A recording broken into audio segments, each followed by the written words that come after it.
Kawaki is not a fraud. Or is he? Before Two Blue Vortex started, the main people we've been waiting to see from are of course Kawaki and Boruto. They are the most important characters in the story, similar to Naruto and Sasuke and Naruto, and we've been waiting to see their progression and what they've learned in the past 3 years during the time skip. While we've seen a lot from Boruto, we know without a doubt that Boruto wasn't slacking during the 3-year time skip. We're still waiting on Kawaki to have his moment. Not only did Boruto learn almost all of Sasuke's techniques and styles in just a year, he's clearly honed those techniques in his body to be strong enough to compete with the likes of Code, who is even stronger than Jigen. But Kawaki on the other hand, while we haven't seen him do too much at all, the things we have seen are a little questionable and definitely makes you wonder if he's been training or he's been slacking. So in today's video, I'm going to be talking about whether Kawaki is a fraud or not. Before we get started, I just wanted to take a second and ask you guys watching if you could like the video, comment on some video ideas I can cover in the future, and please make sure to subscribe because YouTube tells me that over 94% of you guys are not subscribed. So subscribe with post notifications on so you don't miss when I upload another video.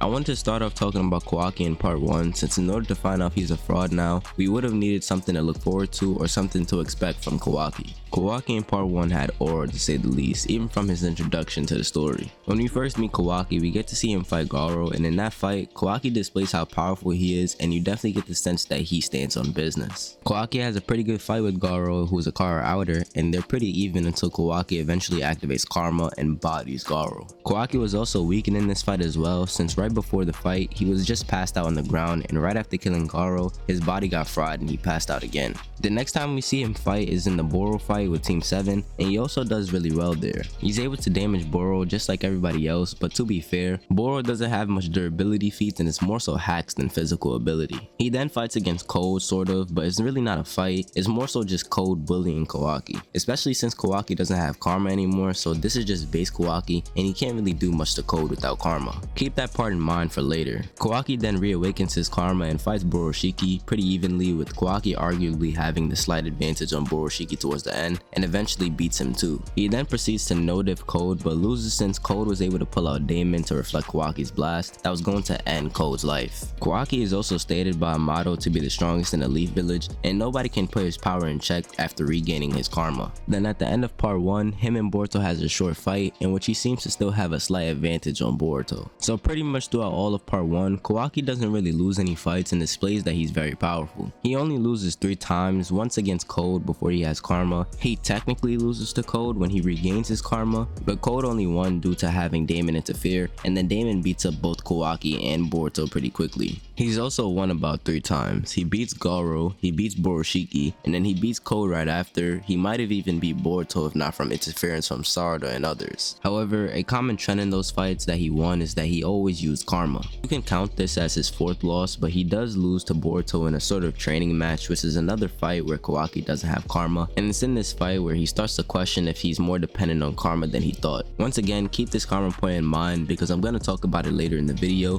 but before, I wanted to go over Kawaki's quote-unquote fraudulent moments in Two Blue Vortex. In Two Blue Vortex, he does get slammed to the ground by a claw grind, but this has context to it and isn't all bad. Before this, Kawaki did just kick the same claw grind away and it gained a Rinnegan, but Kawaki wasn't really paying attention to the claw grind since he didn't like Himawari calling him her brother and turned his attention away from the grind. The grind then teleports to another claw grind that was next to it, then appears behind Kawaki due to another claw grind being behind Kawaki and slams him to the ground. Kawaki then gets pissed off and activated Karma to blast the Grime's top half off. Now Shikadai does say to them that the Grime standing in front of them does seem different from the others, like as if he leveled up, so Kawaki might not have been off guard, but I think that it's possible Kawaki just didn't expect the Grime to be behind him and thus catching him off guard. I also think it's likely he just underestimated the Claw Grime too, since even though this Grime did get stronger, they were probably so weak that he didn't think it would matter. We even see Chocho say that they're no big deal and that they're just numbers. I also don't think Kawaki needed to activate Karma here, as I do still see a few people say that. It's likely he only activated Karma due to getting pissed off at the fact that he was called an Otsutsuki. The only other fraud moment Kawaki has is getting knocked out by Mitsuki in the latest chapter, but not only is this off guard as well, but it's likely to be some kind of venom or something that nullifies durability, since we see Kawaki has bite marks on his neck from Mitsuki's snakes. So I wouldn't say Kawaki is a fraud since his win to loss ratio is pretty much even, and even then the people he lost to like Code and Damon especially are definitely not pushovers. Code thinks he can beat Naruto and Sasuke one-on-one without his limiters, but because he didn't want to take any chances, he wanted to make sure he got his limiters removed first. And Damon is arguably the strongest in the verse, definitely should be at the time that Kawaki lost to him. However, I did say to keep the karma point in mind, and that was because I wouldn't say he's a fraud, but Kawaki is a karma merchant for sure. Kawaki has never done anything without karma. He couldn't beat Garo till he used karma, he couldn't beat Boruto without karma, and even stated that he might be too reliant on it. He loses to Code without karma. Momoshiki treats him like a pet until he gets his karma back, and then after all of this, Kawaki even states that he needs karma when talking to Sumire after Kawaki killed Boruto. He didn't even blast away the Clawgram until he used karma, and I know I said earlier I don't think he needed it in order to beat the Clawgram, but I do think it gives to the narrative that Kawaki can't accomplish anything without karma and was never able to. He grew up with the idea that karma is the only thing that will fill the hole in his heart, and was even trained by Jigen, who also has karma, and taught Kawaki to hone it. However, he also grew up thinking that karma was the source of all of his problems and all the bad things that happened to him, but Kawaki couldn't be more wrong. The Otsutsuki is what caused him all the pain that he went through and not karma. After all, if it weren't for the Otsutsuki, he wouldn't have a karma to begin with. Karma gives Kawaki the power to protect, and the person he wants to protect the most is of course Naruto, but due to Naruto being a shinobi and their enemies being Otsutsuki, Kawaki feels as if it's only but so much shinobi can do to handle Otsutsuki, which makes Kawaki want to use their powers to take them all out and ensure Naruto's safety. Before Kawaki regained his karma, Naruto was just on his deathbed, but Momoshiki made a point to Naruto that probably resonated with Kawaki. Momoshiki tells Naruto to resign himself and that no matter how powerful one is, the end is often pitifully abrupt. Momoshiki is saying that even if someone is strong, they'll always die pitiful deaths. I say this resonates with Kawaki because when Sarada interferes with Kawaki in Boruto's fight, he says to Sarada that shinobi are destined to die early, which in his mind is a pitifully abrupt death, whereas Otsutsuki can cheat death, which makes them able to continuously live on, and it makes their deaths not as impactful or pitiful. I mean, look at almost all the Otsutsuki we've had so far. Kaguya got revived by Zetsu, Momoshiki embedded Boruto with the karma so he can revive, and even Ishiki, who gave a karma to a monk who wasn't compatible and then found somebody that was compatible so he can revive. Naruto and Sasuke are lucky to pull out W's against them all, but none of them were without sacrifice, no matter how big or small. Kaguya took out Obito, Momoshiki essentially ruined Boruto's life by giving him karma, and with Ishiki, Naruto lost Kurama and Sasuke lost his Rinnegan. Two things that allowed them to compete with Otsutsuki at the level that they do, but due to their sacrifice, they're pretty much useless now. Kawaki probably feels as if Otsutsuki can only truly be dealt with by another Otsutsuki, so Kawaki being so reliant on karma and not really having any achievements outside of when he's using karma, it makes sense for his character, but it doesn't make him a fraud. However, I will say that I think there's a possibility of Kawaki turning out to be a fraud in the future. See, Kawaki and Boruto have many parallels with Naruto and Sasuke. Boruto of course being good guy Sasuke, and Kawaki being bad guy Naruto. Boruto being the boy who grew up with everything and lost everything, while Kawaki being the boy who had nothing and gained everything. Kawaki having a strong body that can heal, while Boruto being more technique based like Sasuke, and many of the similarities they have with each other. One thing that was apparent when looking at Naruto's time skip is that Naruto was clearly massively weaker than Sasuke, and due to the many parallels Boruto and Kawaki have with Naruto and Sasuke, I think we're in for a repeat of that, but it's Boruto that's a lot stronger than Kawaki. This would make sense as Kawaki probably didn't train his base form since he doesn't believe in the shinobi way and feels as if it's too slow and unreliable, and he talks about using the Otsutsuki power in order to achieve what he wants, that being taking out every Otsutsuki. Naruto also had to train extremely hard in order to catch up to Sasuke, as bringing Sasuke back was his goal. However, with Kawaki, he'll have to train extremely hard in order to catch up to Boruto so he can kill Boruto. Along with what I've pointed out about Kawaki needing karma and not being able to do anything without it, it would make sense if Boruto showed Kawaki that the shinobi way can be effective and that the Otsutsuki way alone won't get him to the goal that he wants to obtain. I went over this in my why Boruto isn't using karma video, which you should definitely check out after watching this video, but in that video I talked about how I think Boruto would have to accept his Otsutsuki side and his shinobi side in order to truly be strong, and I think the opposite will be for Kawaki, but he won't believe in the shinobi way necessarily, but instead believe in getting stronger through his own power or methods. As of right now, Kawaki only believes in the Otsutsuki way of gaining power, which typically means to gain power through other sources and not build on what they already have.